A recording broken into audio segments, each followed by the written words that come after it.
Hey, everybody. Thank you so much for joining us for our Human Capital Impact Forum today.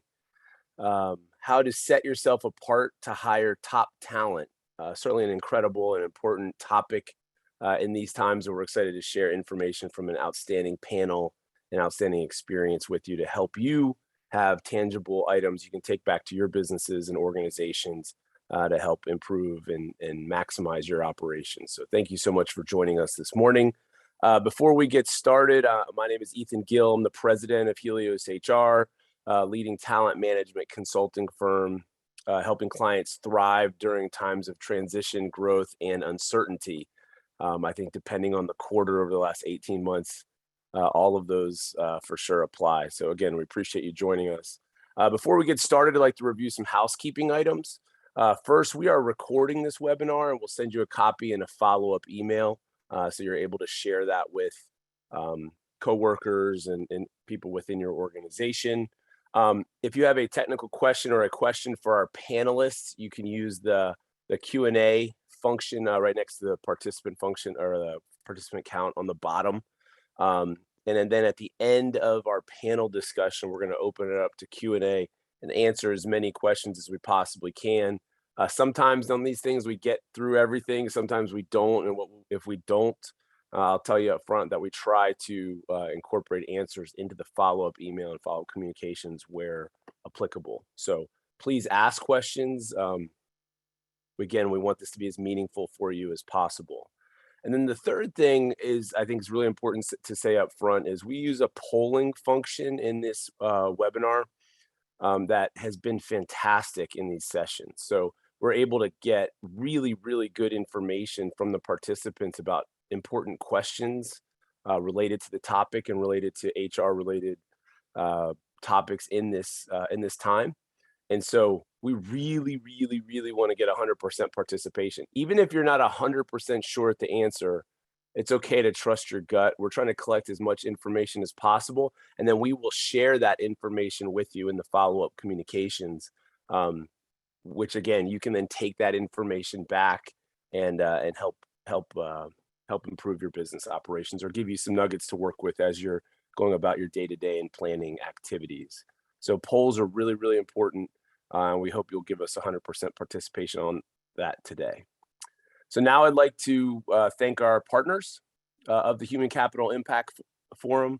Our gold partner, United Health Group, is a Fortune 7 company, is working to play their part in creating a more sustainable healthcare system, one that delivers on their mission to help people live healthier lives and make the health system work better for everyone.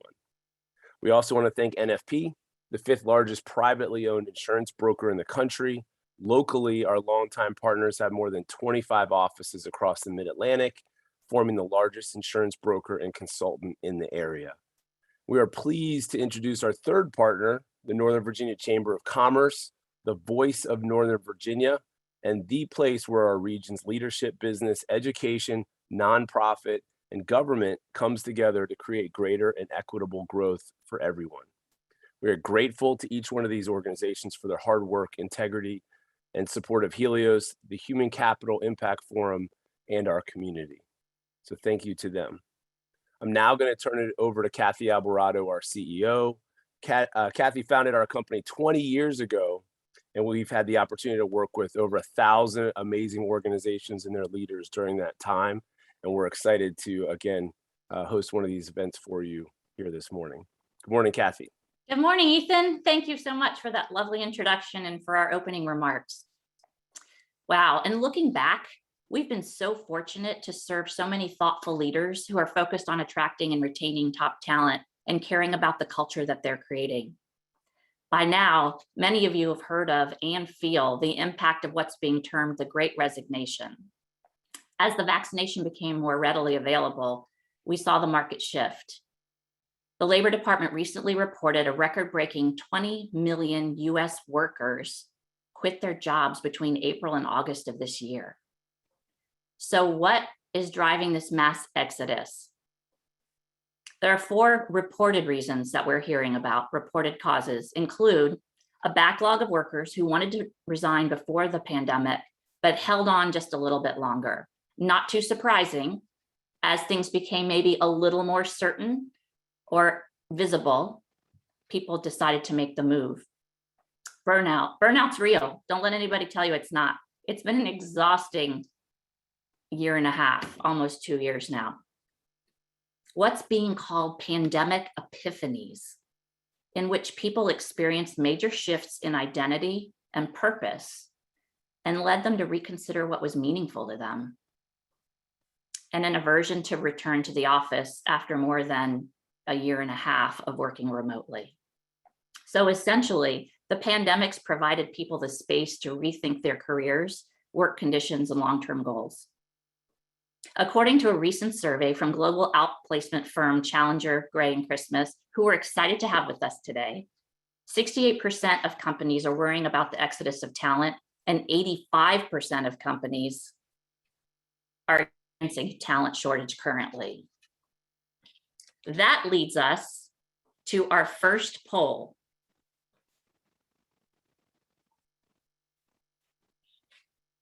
What has your voluntary turnover looked like this year? Please go ahead and participate. Ethan made a good plug for the data that we're going to share with you. We've got a lot of good stuff coming in. We'll keep it up, a lot of movement going. We'll keep it up. We're up to 60% participation.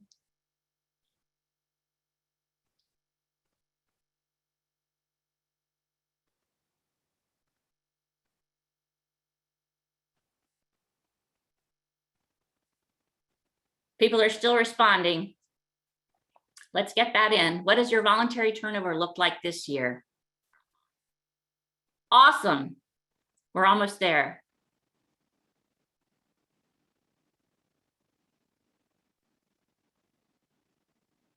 We'll give it just a couple more seconds. If you're not sure, pick your best guess.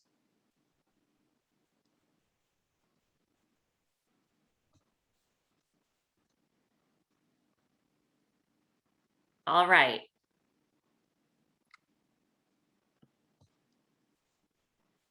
Hopefully everybody can see the poll results. Under 10, between 10 and 20, and under 10 seem to be pretty close. Exactly identical, actually. So it looks like pretty much everybody's experienced a significant amount, or I would say significant, everybody's experienced some voluntary turnover. Thank you, Natalie, for putting that up. And thank you all for sharing. We really appreciate your participation.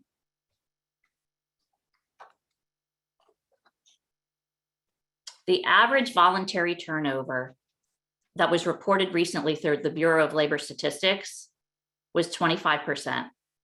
And we anticipate it from what we're seeing and working with our client base.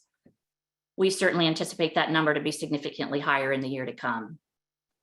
Now I'm going to introduce you to our panelists. Very excited to do that this morning. As I mentioned earlier, we're grateful to have Andrea Grant, Vice President at Challenger, Gray, and Christmas, a Chicago-based global outplacement and career transitioning firm, where she's responsible for leading the company's overall sales and recruitment strategy. One of her greatest contributions has been spearheading diversity, inclusion, equity, and belonging. That initiative, leading that initiative in the organization along with other leaders. And she determines the best way to create a thriving culture where employees can feel authentic and supported by senior leaders. Welcome, Andrea.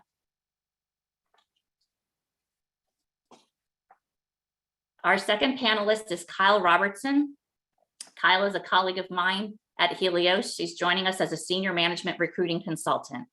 Kyle brings 20 plus years of strategic professional with a background in consulting, corporate and staffing agency environments across all segments of industry, from government contracting to nonprofits to Fortune 500s.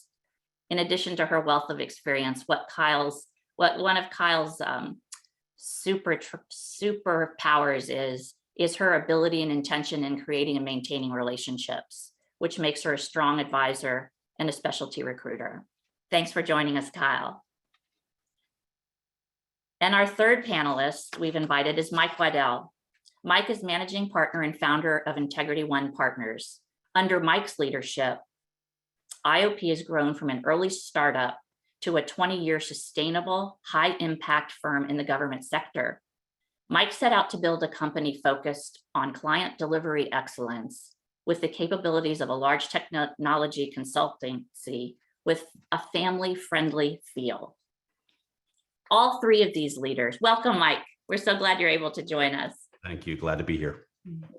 All three of these leaders are doing remarkable things in their organizations and being really intentional about talent acquisition and culture. And we appreciate them being here with us today to give us some insight into their practices and what they're seeing in industry. So let's get started. So we all know how important first impressions are.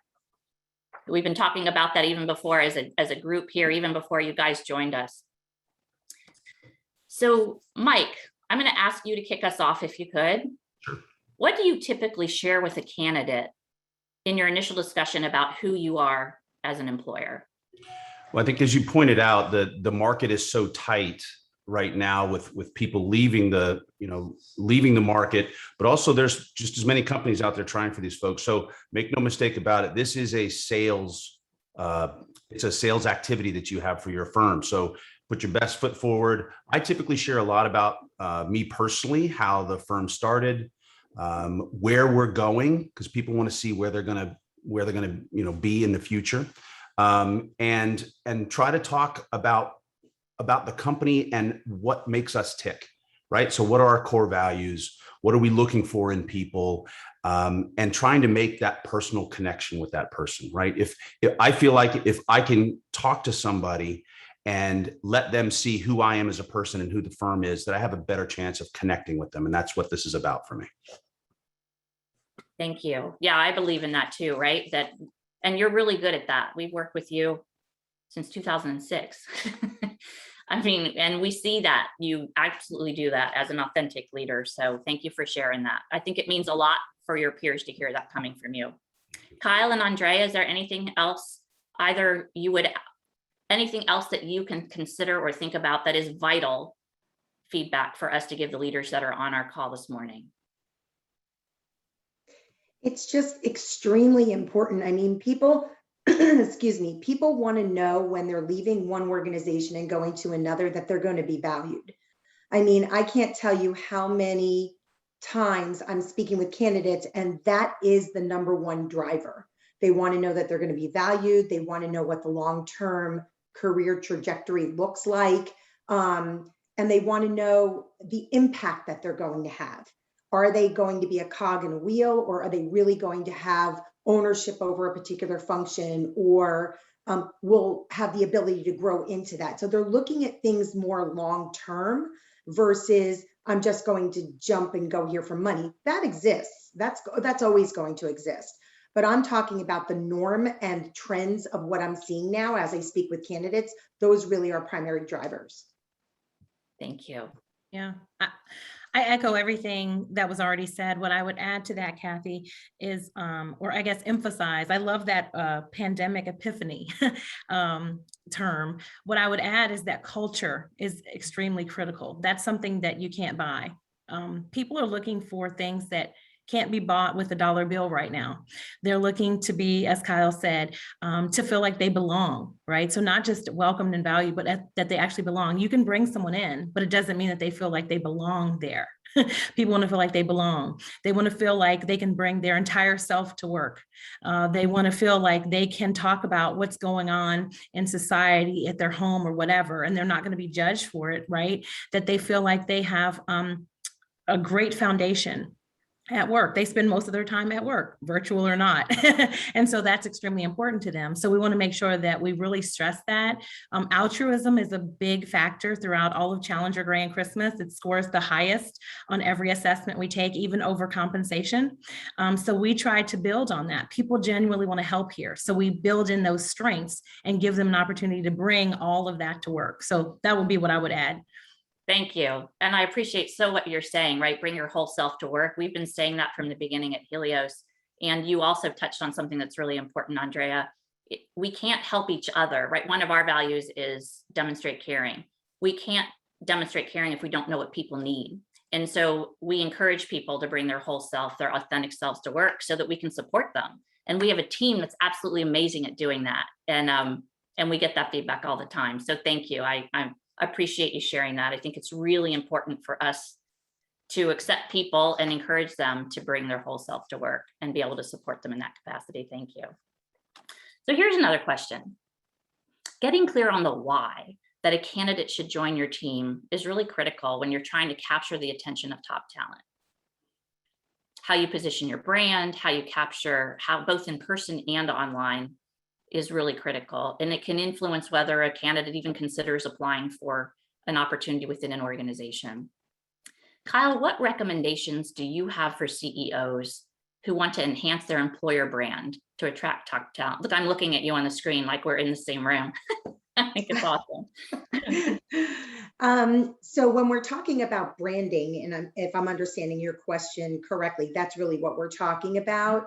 Mhm. I think a lot of organizations that I work with to do assessments for, I go on to, for instance, just something very simple. I go onto their website and I look through their different tabs, excuse me, to see if they have people stories, not just low level sort of, if I do find that, and I don't find that often, but if I do find that, I'm not talking about, oh, congratulate Joe who was promoted into such and such role.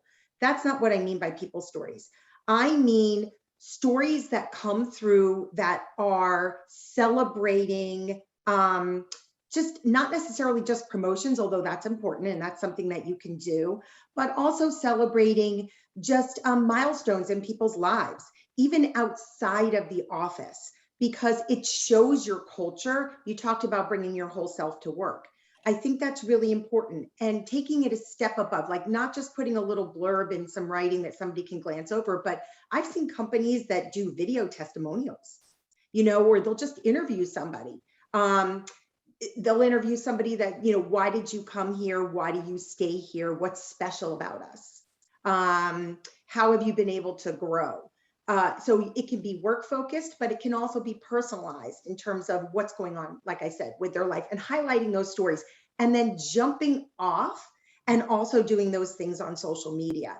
I think there's something very special in a video testimonial that really pulls people in. I just looked at one recently that really was about interns, and they went ahead, excuse me, I'm struggling with some allergies. And they went ahead and they videotaped these interns that came into a government contractor and were working on some programming. And they actually were doing some coding and things like that. And it videotaped them playing ping pong and them talking about their experience and what they were able to produce.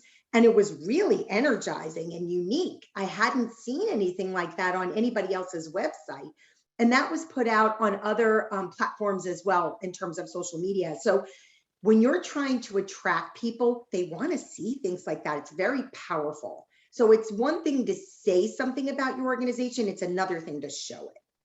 So And I hope that answered your question. Yeah, that was great. That was great. And you made me think of another question related. When employers have employees that are really encouraged and enthused and excited and are doing those videos, like you said, they're basically testimonials. Do you also encourage your clients to say, hey, that's an opportunity for them to also go on Glassdoor and make sure that they're sharing that same message? Absolutely. And I think that where there's a disconnect is I am finding a lot of clients now that do kind of put out an email or something like that that says, hey, when you get a chance, if you could go on Glassdoor. It's very sort of what I call low touch, and not really showing that it's an important piece of marketing your organization in all different lanes.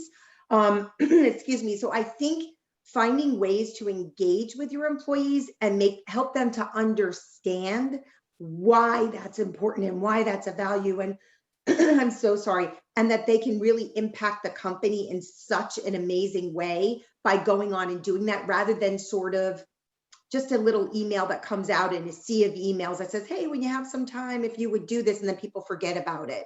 So I think that's very important, and that people really need to do that. I think if you go on and you look at your Glassdoor, if you haven't done it, you should do it. Go on and look and see what your rating is, and then more importantly, see what some of the comments are, because that's something that really should be managed regularly, and not just something you go on once a year and you look at your rating, because candidates are going to Glassdoor. Yeah, absolutely.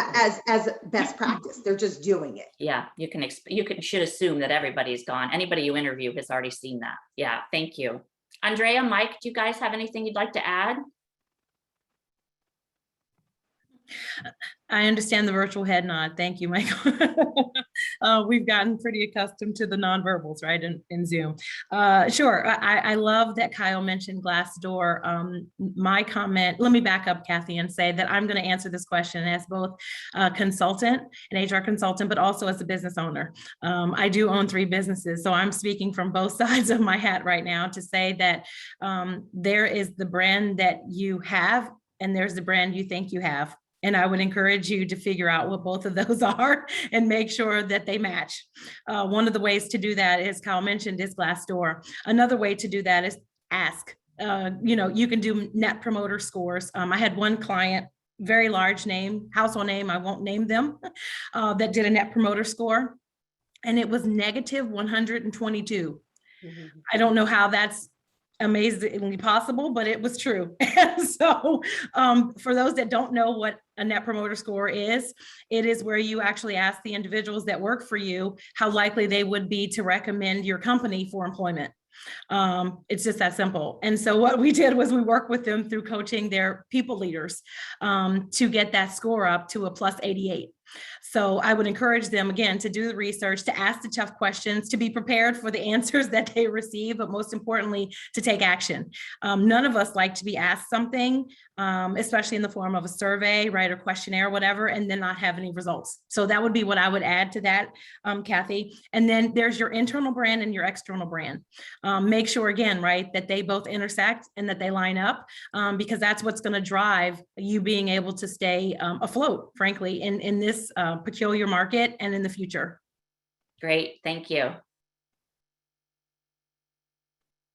So for me, what I would add to that great, Andrea, great examples there. What I would add to that is when I'm talking to somebody, what I'm looking most to do is learn what they like, learn about them, and then try to relate that to the team that they're going to be on, right? So here are the personalities of the people on the team.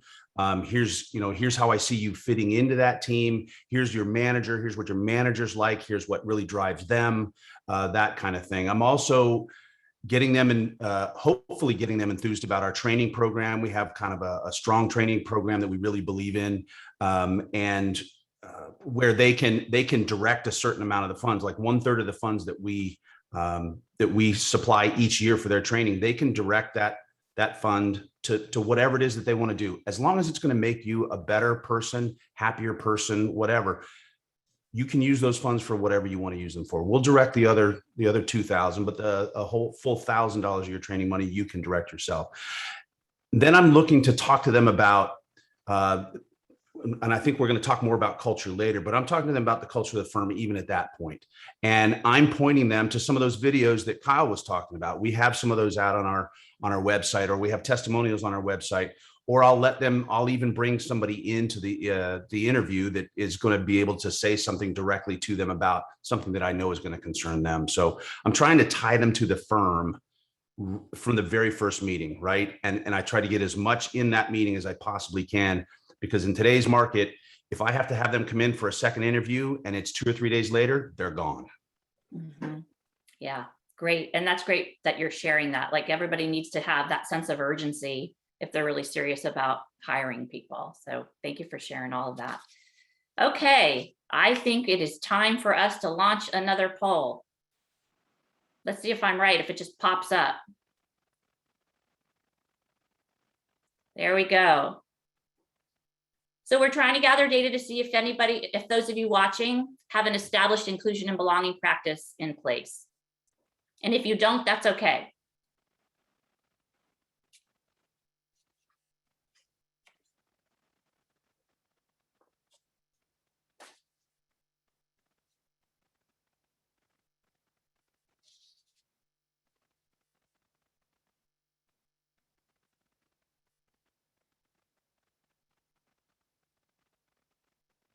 We're getting some great participation. You guys are awesome. We have a few more that appear to be coming in. We'll give it just a few more seconds.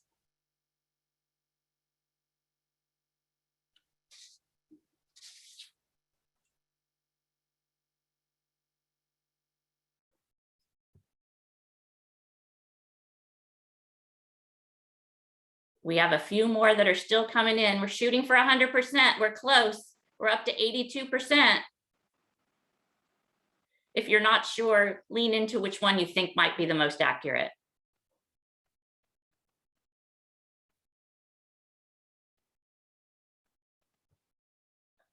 Okay.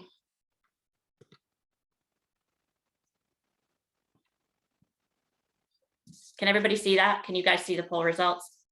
Great, thank you. So we have 34% have formal initiatives, 38 have one in progress, and 28 sounds like are thinking about it. 28% are thinking about it, but they don't have anything structured just yet. So thank you all for doing that. We really appreciate it. It's important. And we'll be sharing all of this with you as well.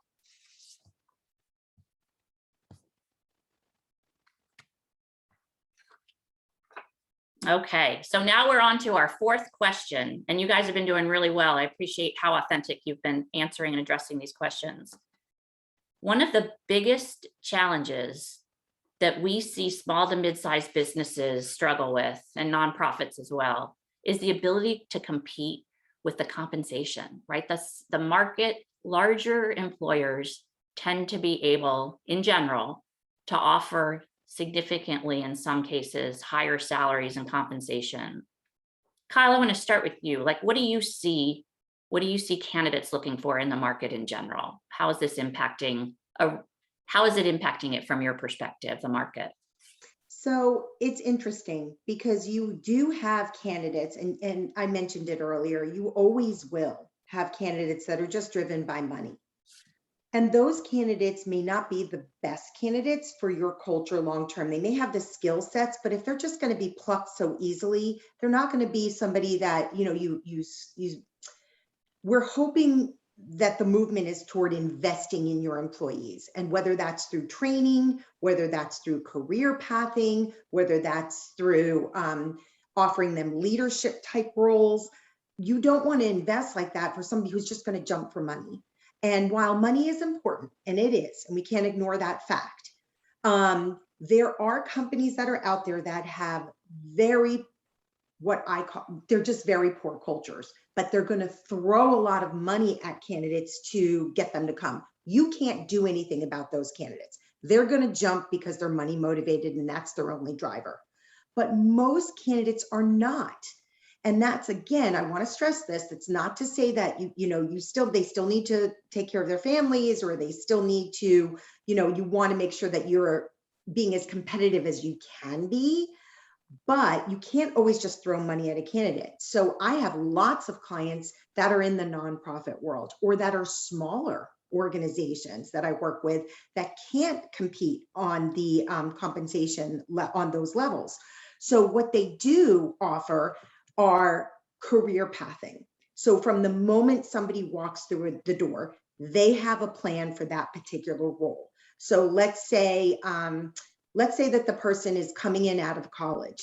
They're interviewing them. They're finding out what their long-term career goals are. Do those goals align with something that our organization can offer them long-term?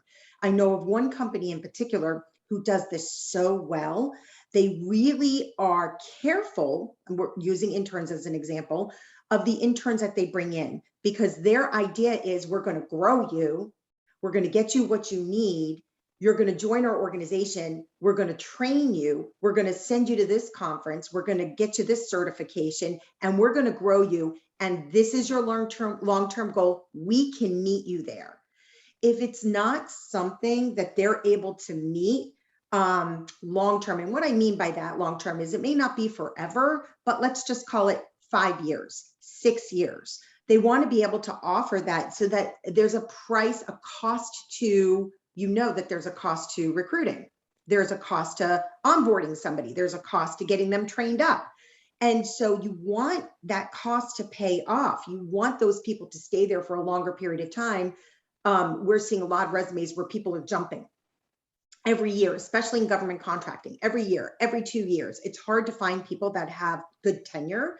So I think if you can offer that and align who you're bringing in to make sure it's something you can offer them long-term, you want to make sure that you do that. So that's one of the ways. The other thing that I'm hearing over and over again now, especially, is flexibility. Flexibility is key. People will go somewhere because they have flex work schedules. They understand that there are core business hours, and if there's a meeting or there's a phone call that they have to be on or anything like that, they make themselves available. But some people, because especially what's going on with daycare right now and the school situation, and if you have COVID, your kids are home for 2 weeks, and there's just a lot of dynamics that play into that. But if you're able to offer flexibility where somebody can work at 6 o'clock in the morning, where they can work at 8 o'clock at night, as long as they're meeting their deliverables, and that's really what's important. And you're able to kind of have that shift in mindset, as opposed to the 8 to 5, you have to be here every single day in person. Candidates are moving away from organizations that have that structure.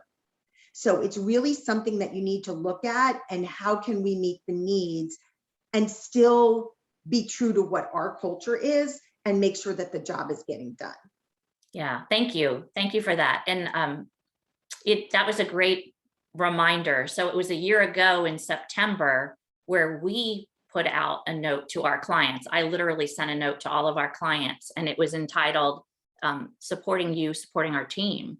And when we knew that schools were starting back and we had to really be additionally flexible, right? I would say at Helios, we have a very flexible environment anyway, but the pandemic gave us an opportunity to be really intentional about providing that flexibility.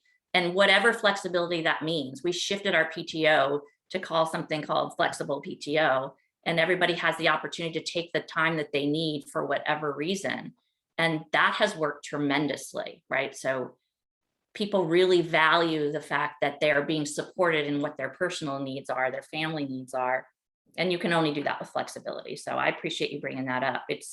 We really see it as a common factor and something that people are actually requiring, to your point, right? They're not hoping for it, they're making it a priority for themselves. So thank you for sharing that. I'm going to move on to our next question. So another stat. So CNBC reported that 55% of Americans anticipate looking for a new job in the next 12 months. That's kind of scary. If you look at your own workforce and you think, oh, over half of them are looking for a job and going to continue to look for a job in the next 12 months. What is it? So again, flexibility, Kyle just shared with us, is really, really important.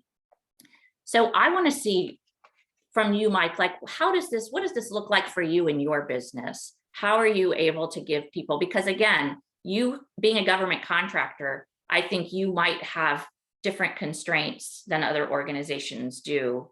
But how does that look like in your organization? And you've already mentioned a little bit about kind of career development is a real important thing for you. Maybe you can give us a little more information on that as well. Sure. So a lot of what Kyle said is kind of what we do. And Kyle, I would love to talk to you about how this other company is doing this really well, and they're meeting these other folks. But that's something that actually Helios back in 2007 created our career path for us, and we've continued to modify it as we go along. But as I'm talking to these people, and as we're talking to them about the company, I am talking about that glide path that they're going to be on, right? And some of the younger folks don't really know yet where they want to go, right? They have an idea, and it's our job as employers, and hopefully people that care for the people that we're bringing in, it's our job to help them figure that out. And so, I will typically give them, you could go this way, you could go this way, and here's where I see things happening in the next 5 years or something like that.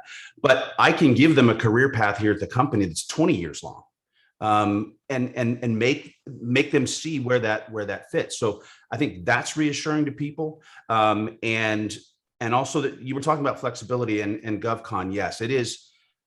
We're kind of at the behest of our clients, and we're already hearing, come back in, but there's some hesitancy there. And we're really hopeful that what some of our government clients have learned is you can get just as good a support from our people at home that you got in the office. And as a matter of fact, because they're not traveling an hour and a half in and an hour and a half home, you've got a full 8 hours worth of concentration time.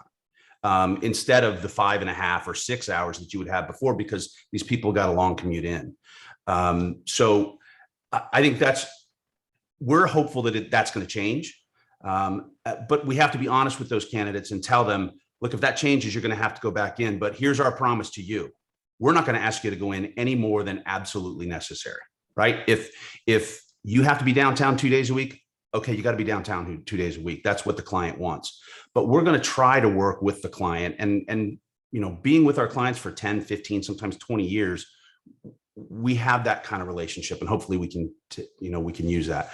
One thing I would say, and I kind of alluded to this a little bit earlier, is for the folks that are listening and they're trying to figure out some of this stuff, don't reinvent the wheel. Go to somebody like Kyle and ask her what people are doing for onboarding and how they're doing career path. Use a company like Helios to help you with that. It makes a huge difference in how people see themselves in your company.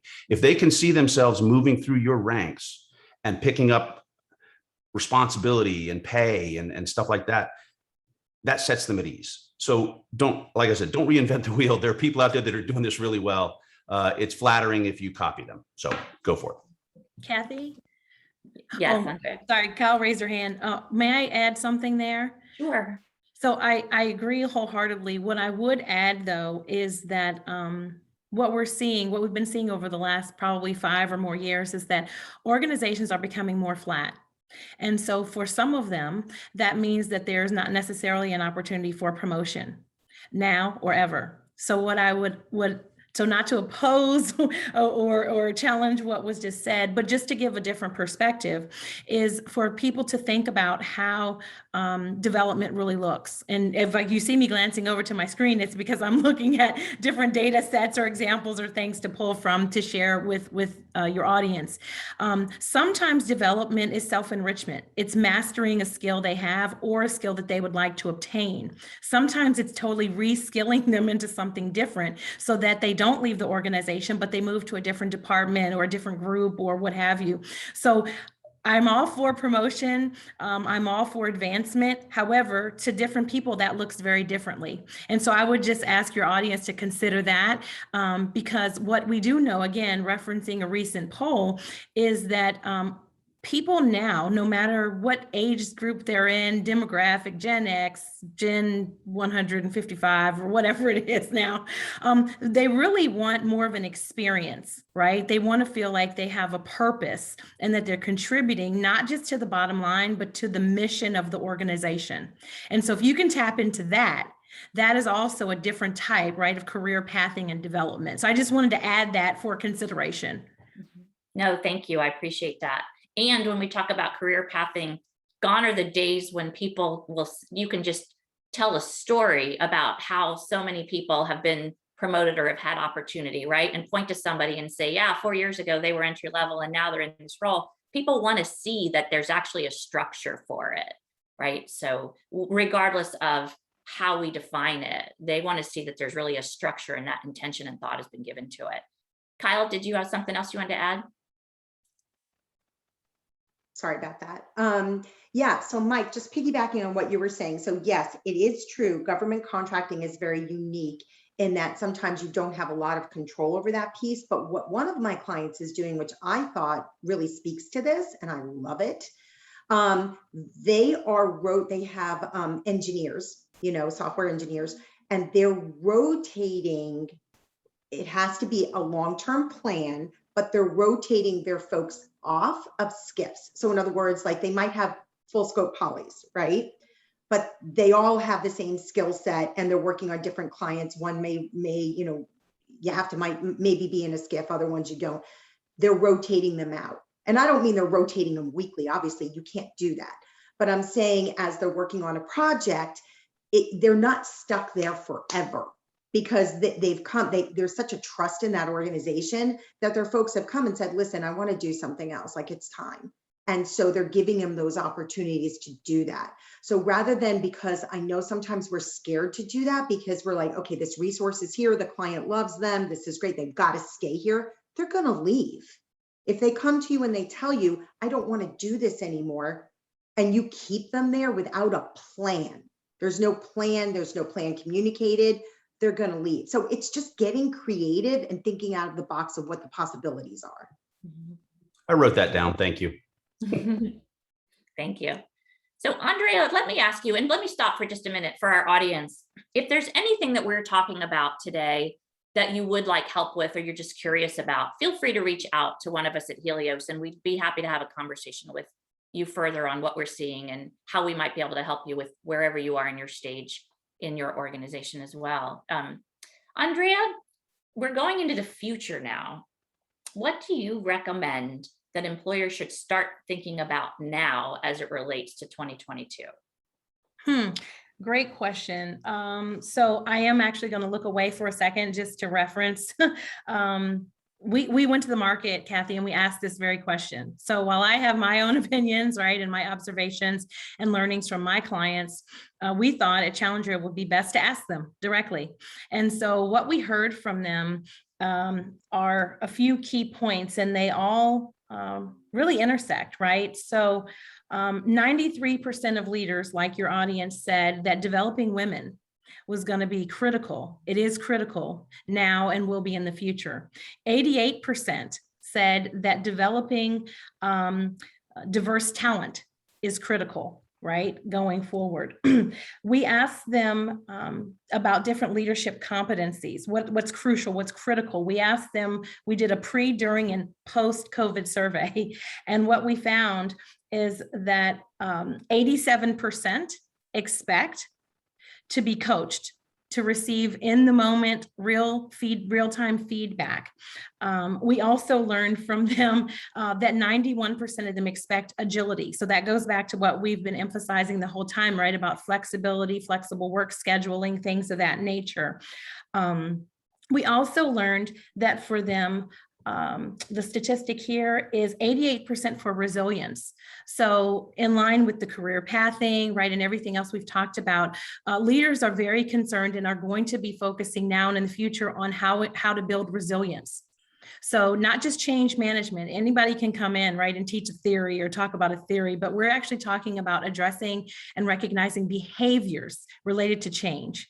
But we're also not just talking about that. We want to sustain the organization. We want to sustain or improve productivity by teaching resilience. So those are some of the key points. Again, I agree with all of them, but just so that you know, this is from the market directly. The other thing I think is important are what I call the non-negotiables. And these are things that are non-monetary, like compassion, empathy, sympathy, right? Things that people either have them or they don't. and it starts with your culture, right? Like Mike has been describing about his culture. And Kathy, I know you've been very complimentary of him about having that embedded in their DNA. As Kyle said, you can throw money at anybody at any time. That will get old eventually. Right? That will go away. As people grow, develop, and change, as their lives change, so do their needs and desires and motivators. And so you need to be tapped into that.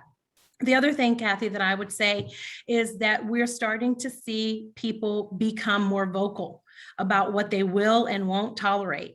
Right? Whether you see it on Twitter, whether you hear it in the news, right? Whether they bring it to the virtual water cooler, expect that folks are going to continue to tell you what they will and won't do.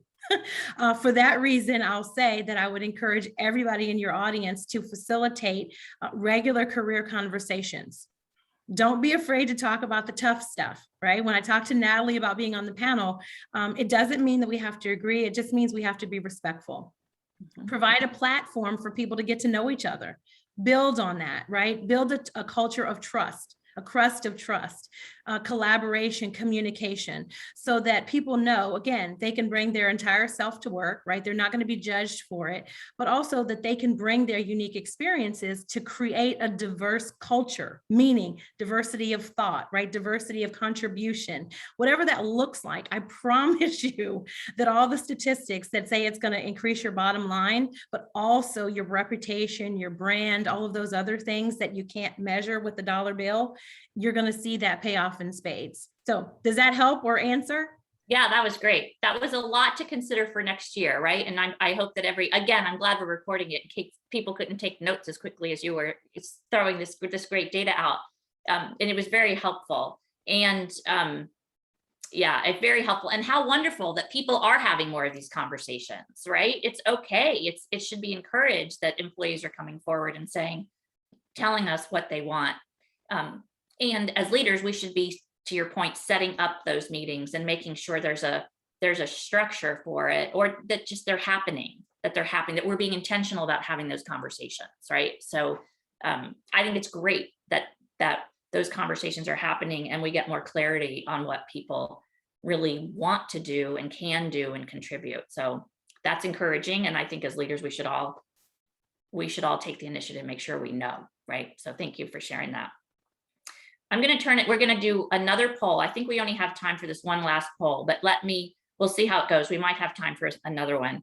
But let's go ahead and put a poll question up. And this is, what is your biggest recruiting challenge?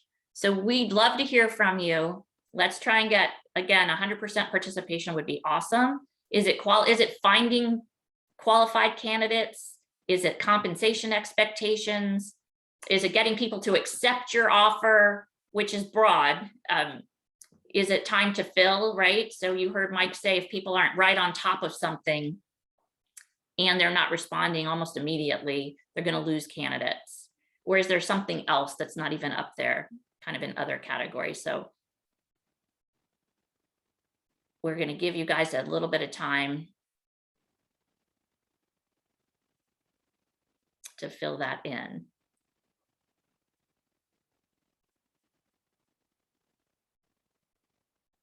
We still have the responses coming in. We're up to 77% participation. Let's get to 80. We're stuck. Is that because people don't know? There we go. We're over 80 now. Compensation has a slight lead.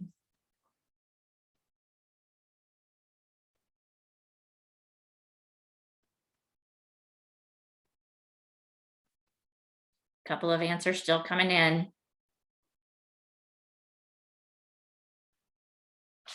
Okay. I think everybody who's going to participate has done so. And so compensation comes in at 50%. Compensation expectations, 50%. Finding qualified candidates at 49%. Accepting the offers could be because of comp or anything else, honestly. Any other thing. Time to fill is an obstacle for 22% of you. And then there's another category of about 10. So thank you guys for sharing that. It's really helpful to have that information. We appreciate you taking the time to do that. Oh my goodness. So let's see, I'm gonna do a check on time. You see a clock behind me. It runs a little fast because I don't like to be late. So I'm not gonna go by that clock. So we have, I think we're okay. I think we're okay on time. I'd like to, if we could, go ahead and launch at 10 o'clock. We're gonna stop and we're gonna take questions. So if you haven't already put a question in the Q&A box and you'd like to have one, please feel free to put that in. We already have one for you guys to answer, but we're gonna give it. Let's go ahead and do the last poll. let's go ahead and pull the last poll up. We'd love to get your feedback on. There we go. So here's an interesting one. Since we're going to collect the data because we're going to share it with you. Are you requiring your employees to be vaccinated? And I know in the conversations that we had, our prep conversations in the panel, where actually some candidates, which is really interesting, are putting their vaccination status on their resume like it would be a certification or a degree. So we are seeing a shift in how this is impacting recruiting for sure. So we appreciate you guys putting this data. And if you don't have it defined yet, that's okay. We're just trying to get a pulse while we have an opportunity to gather everybody together.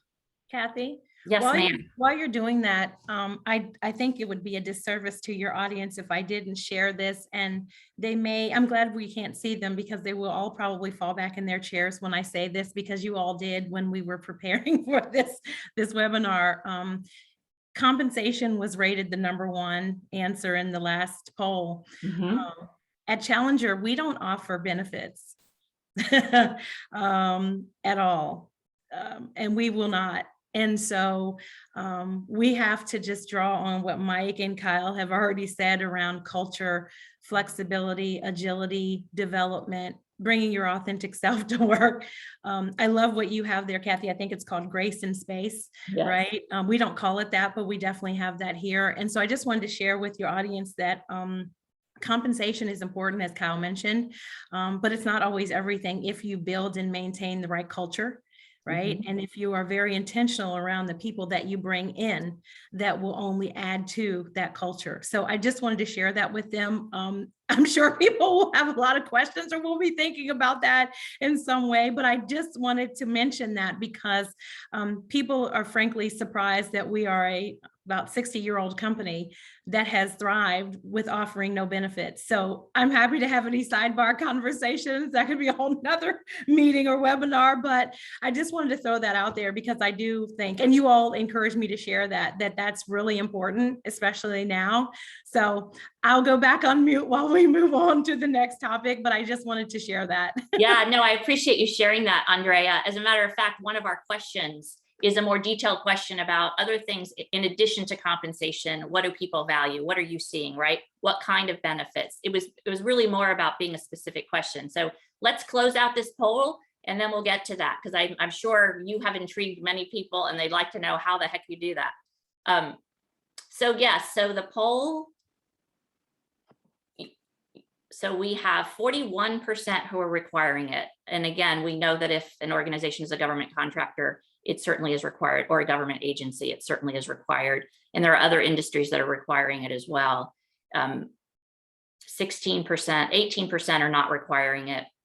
16% made the decision, yes, based on their internal business needs, right? So they're determining it. And 15% of you haven't determined it yet. So thank you for sharing that. We really appreciate it. You know, it's really interesting. I'm grateful that we can continue to gather remotely, right? And not have to worry about whether somebody is vaccinated or your own personal safety. And I'm seeing many more organizations require the vaccine that are gathering in person. So that's becoming more of the norm now than I've ever seen before. But let's go ahead and I'm going to pull up the Q&A because we do have some time to do that. And we will make sure that we end promptly at 10:15. But we have a question about the benefits. Like what is attracting talent? Is it the quality, for example, is it the quality of medical offerings or reduced costs? Is it a variety of offerings or niche offerings? Kind of what are the deal breakers, right? What are candidates saying I must have? And I think we've already addressed, or can you just increase salary to attract staff? So that's certainly competitive, but it's not for everybody. So why don't who wants to talk about that? And Andrea, why don't you explain to us when you say you don't offer benefits, how did your organization make that decision? And how are you continuing to be able to attract people in that capacity? I think our people would love to know that. Sure. So this obviously predates me. It goes back to Jim Challenger, who started the firm. And Jim started the company, Kathy, because he went through his own transition and was frustrated back then with the support or lack thereof, frankly, right, with finding a new opportunity. So he started his own company to be able to provide that support to others. But he was very intentional, and we've kept it intentional on purpose, that we really are a family. I know a lot of organizations say that, Mike. I know you have that family type atmosphere right there, which is very nice. You don't hear or see that very often, but we're very intentional with that. Meaning, we've always offered flexible work time, right, and workspace and hours. Nobody here has a set schedule. People can take off when they need to, right, for elder care, child care, health treatments, whatever it is, or just because. So we really tap into, again, we get to know each person very intimately. We know what's important to them. We know what drives them.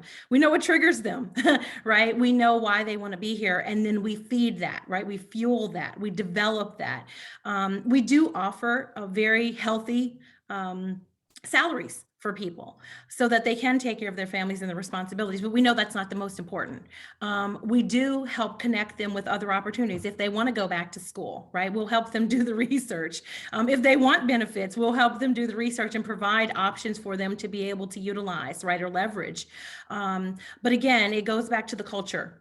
Everything here at Challenger is about coaching and development, right, and empowerment, right, and affirmation. So we weave that into every conversation we have. We weave that into why people are here. As Kyle said, we have rotations, right? We don't call them that, but if somebody raises their hand and says, hey, I want to try this, all right, I want to contribute to that, great, let's do it. So we have a culture of yes and. Right? Unless it's illegal or immoral or unethical, our culture is yes and. So I know that's a pretty broad answer, but that's the best answer I can give you because that's just how we do it here. So Okay. does that help? I think so. I think it's very commendable, especially a company of your size, to get to know everybody individually and what they need personally, right? That's a true bring your whole self, authentic self to work. And those conversations, Andrea, are they having them with their managers? Like, I'm just going to shift what you said a little bit to answer somebody else's question, another question. Are you, when you're having those career path discussions and those coaching discussions, who are they having those discussions with? Is it HR or is it the direct manager? Sure. Frankly, it's whoever they feel comfortable having it with, right? We have an HR team of one. And she's awesome, but she's an HR team of one. She really is. And she also does our contracts. So when I mentioned earlier about organizations being flat and lean, we are an example of that. But to further expand on answering the question, our philosophy here is that the employee or the colleague drives their career. We enable that, we empower that, right? We're the foundation that allows that to happen. Again, people change all the time, right? They change their mind all the time. Their interests change, their skills change. It is our job, though, as the leaders of the organization, to make sure that we are aware of that. We know our people. We ask them questions. Hey, how's your son doing? I'm sorry to hear, that your brother is not feeling well, or, such and such is out because of this or that, or, hey, you just came back. I have one colleague, she lives in Asheville, North Carolina. Well, she's currently living in Nicaragua with her family, 2 little babies, 2 dogs, and her husband, because she wanted to be able to travel. So she does all of her work in that time zone for her US-based clients, right? Before that, she was pregnant. She wanted to get out and move around during COVID. So she rented an RV for 6 months and traveled around. She still got her job done. Most organizations are not going to allow those kinds of things to happen. But instead of us putting restrictions and restraints on her and losing her, and she's a top performer, we were like, let's see how we can make this work. Yes, and. So again, to answer the question, right, it's driven by the employee, but it starts with them having the relationship and trust with their manager or HR or whomever it is. Sometimes it's the CEO, right? And they go to John and say, hey, I want to do X, Y, Z. And we try to find a way to make it work. So I hope that answers the question, but that's just how we do it over here. Yeah, no, thank you. Thank you. That was great to hear. We have another question I'm going to go ahead and take this next question. We have another question. With government contracting, proactive recruiting is often necessary to be able to meet the needs of a proposal. So this question asks about letting candidates sit, right, for too long after they've been interviewed because they're waiting back to hear for the government. So is there anything that any of you are doing now where you have any advice on how to mitigate this? I mean, it's a real challenge, right? You can't give them a response. You can't bring them on board until you actually know you've maintained that you've been granted the contract. However, you need to be building this pipeline up of candidates to be ready to go once you receive it. Anybody? Kyle, do you want to, Kyle, Mike, I'm going to ask you if you have any nuggets of wisdom right now. Well, I think building a pipeline is very different than, so I want to make sure we're talking about the same things. So you can build a pipeline, but then there's also contingent offers. So are we talking about building a pipeline? Because that's different. That was my word that I assumed based on the question. Okay, so building a pipeline, but go ahead and talk about contingent offers because I think that's really important. Okay, so if you're making a contingent offer, it's all about communication to that candidate. It's about the communication from the very, very start, talking about timelines, talking about possibilities and outcomes. Okay, so you're not going to be able to retain every single candidate unless they really understand what that process looks like and being very honest and transparent about it and finding out what that candidate's drivers are. What I'm finding is a lot of recruiters, excuse me, they are very, what I call, they're not highly engaged. It's more about, okay, this is the job. Are you interested? Here's your interview. They're not really building a relationship with that candidate, so they don't understand what those drivers are and what their internal timelines are. Because if you really are building that relationship and you understand that up front and as you're going through this process, you're going to know whether or not that's somebody you're really truly going to be able to retain long term. So if somebody's, for instance, if I don't know that somebody else's job is ending, okay, I never asked that question and I just assume they're employed and they'll wait there until we need them. And I don't know that because they haven't entrusted me with that information because I didn't build that relationship. That candidate is going to continue to look for other opportunities. So you really need to understand what the drivers are. Are they leaving their current company because there's some severe pain points? Is it because a manager left and the new person that they're reporting to, it's not a good working relationship? Is it because they lost their health insurance and they need health insurance? Is it because you need to know what the drivers are? Not every candidate that you make an offer to is one that's going to be, they're not coming because they're excited. They're coming because you made an offer and they've got kind of like a bird in the hand. You need to know that as you're going through the process and then constantly be building a bench. So you're kind of recruiting for the role that you just filled. You're constantly having a pipeline of candidates come through the door. You might not be making a contingent offers because you already have one out there, but you've got a pipeline of candidates. If something comes available or that person, what I call falls off, you've got a backfill for them. Mm-hmm. So it really is it's simple. I know it's nothing like, I'm not reinventing the wheel here, but it really is critical. And I'm telling you, 90% of the recruiters that I've trained in the past do not develop these relationships with their candidates and have consistent connects, I call them, check-ins with them, not just to say, hey, we're still out here, but find out about them. Use those as, how are things going at work? How are things going with that boss? Have things changed? Is it something that you can maintain? Or are you okay still with waiting the timeline? Yada, yada. So you've got to build the trust and then go from there. Yeah, I appreciate you saying that. And it's really, that certainly worked for us internally at Helios, right? As I onboard and talk with every new hire that comes in, they are singing Crystal's praises. So a big shout out to our internal recruiter who does a fantastic job. And don't any of you on this webinar even think about reaching out to her directly as a member of your team. She's awesome, as is our entire team. But that's great, right? It's those relationships, knowing where people are. in their search right now. We got an interesting question. I'm going to close with this last question, then I'm going to ask each of you a final closing to give us a final closing comment. I love this question. We talk about the Great Resignation now, and there's a question about how does this compare to the .com. Now, some of you are too young to have been working then, but I'm not. And I worked for a technology company before I launched Helios, and we grew from employee 15 to almost 300 employees in less than 3 years with no brand recognition, no government contracts, and no VC funding. It was just real sweat equity. So in my mind, that I still think, I mean, we were hiring people. We were just really hustling before any of the search firms were out there. My team and I were working it. So we were able to hire, and we had really good referral program. People wanted, our employee referral program was not, we didn't spend a lot of money on it, but people loved working for there. So a lot of our employees referred. My personal opinion and answering that question is the Great Resignation is tougher now than it was to find people then 20 years ago, 20 plus years ago.